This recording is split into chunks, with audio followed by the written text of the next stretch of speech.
coming back with this video. I'm going to try to keep the train of thought going. So what I meant to say is that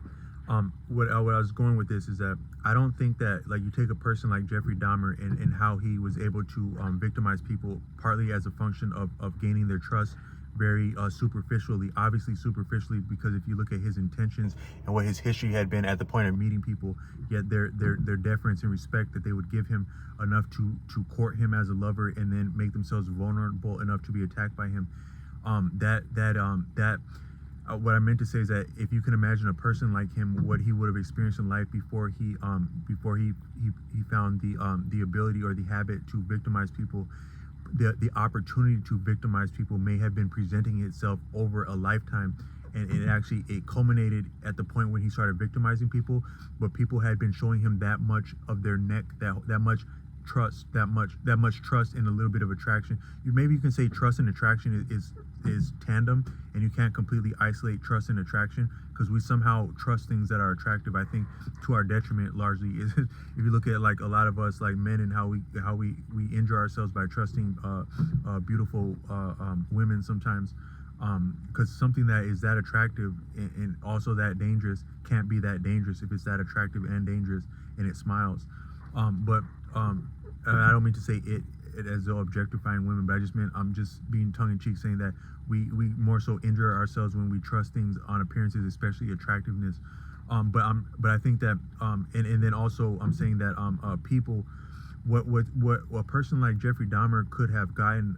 past people is that people are not so much respecting him for being a white male in itself, because some people might say, oh yeah, he had white male privilege, and his victimization, but also his respect after the fact, is a function of white male privilege. But I don't think that's exactly the case, because I met a person yesterday on another delivery, and this person was a white male, but he was a little bit more heavyset. And you meet this man, and you can tell this is a kind man. He's centered, grounded, and also kind, and then not the least of which honest. I discovered by talking to him for a few moments, and he was telling me that he disclosed shortly after meeting him that he'd been given a punishing diagnosis, the same diagnosis that I received at a different point in my life. And I was just imagining what his story would have been like, and I could also imagine that he must have, the onset of that, I would imagine, would be around late adolescence and early adulthood, the struggle of that and the torment of that, but also the brilliance of that and the redemption of that, as he was portraying to me, would have been a longer at the latter point of that. But I think that it's not necessarily unique that he would have the onset of that, of what could get him the experiences of himself and others experiencing himself, and himself experiencing others experiencing himself, that could get him to stand out and then be marginalized and further isolated and marginalized by being recognized by a person calling themselves a professional,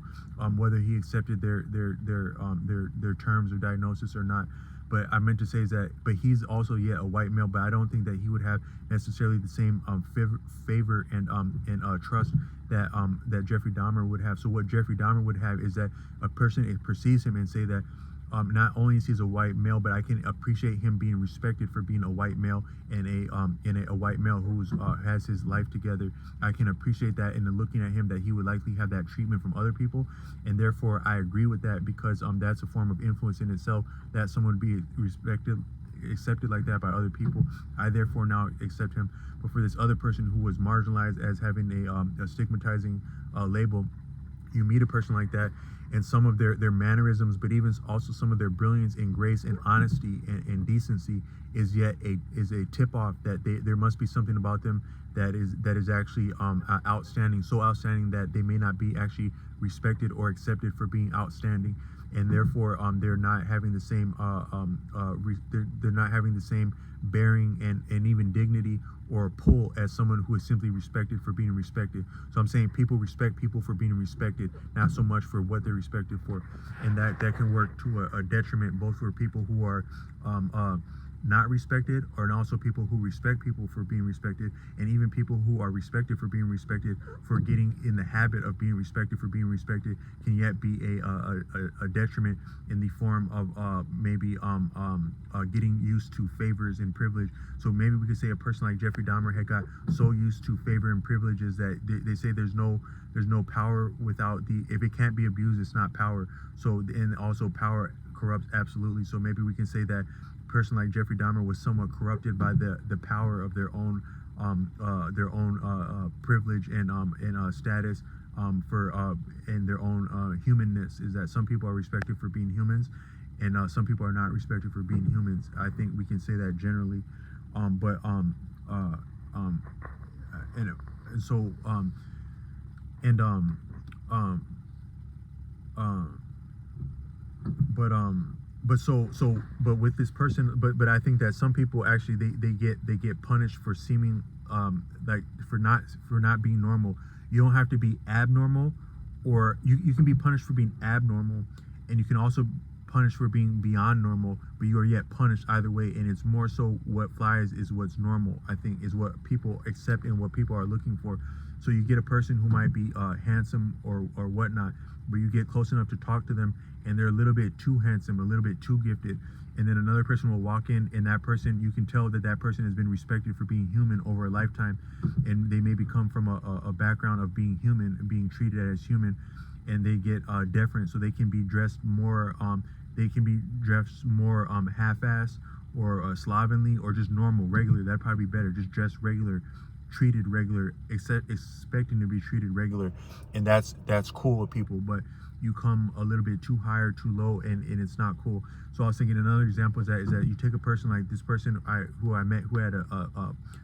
stigma, a diagnosis like that, and I was appreciating that maybe a diagnosis,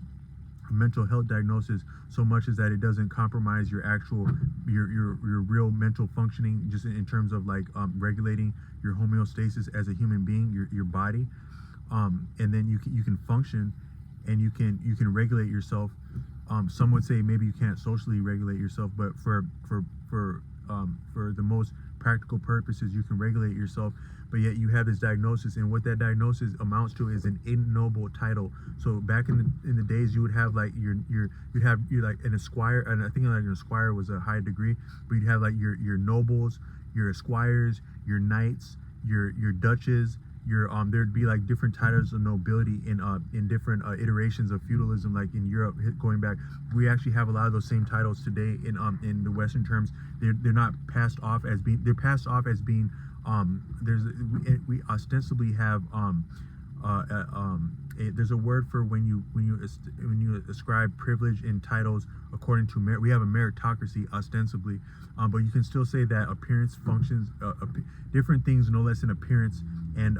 some of the favors that we have as a form of nepotism, like our different advantages in education and opportunity, is a part of our social economic background, but also our appearance and attractiveness. Those can factor into some of the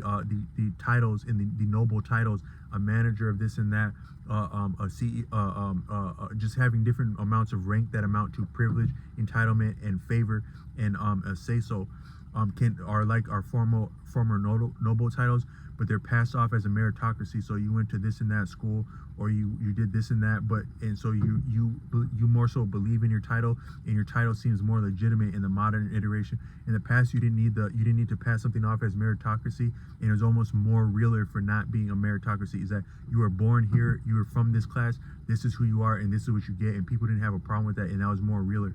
But now you have to pass a little bit off of it as a meritocracy, but it's still similar to noble titles that people have. So you take a person like they have an ignoble title, like a mental health diagnosis, and they may be the kindest people you have the most decent, they might have actually the cleanest, spotless background in terms of like a criminal history or even a sexual and social history. They have a clean background. But then you take people who they go to these fancy schools that are expensive, which the cost of the school is yet a vetting feature more than anything, and it's a bar in a form of discrimination, is the price of the pricing of the school, and then the different metrics but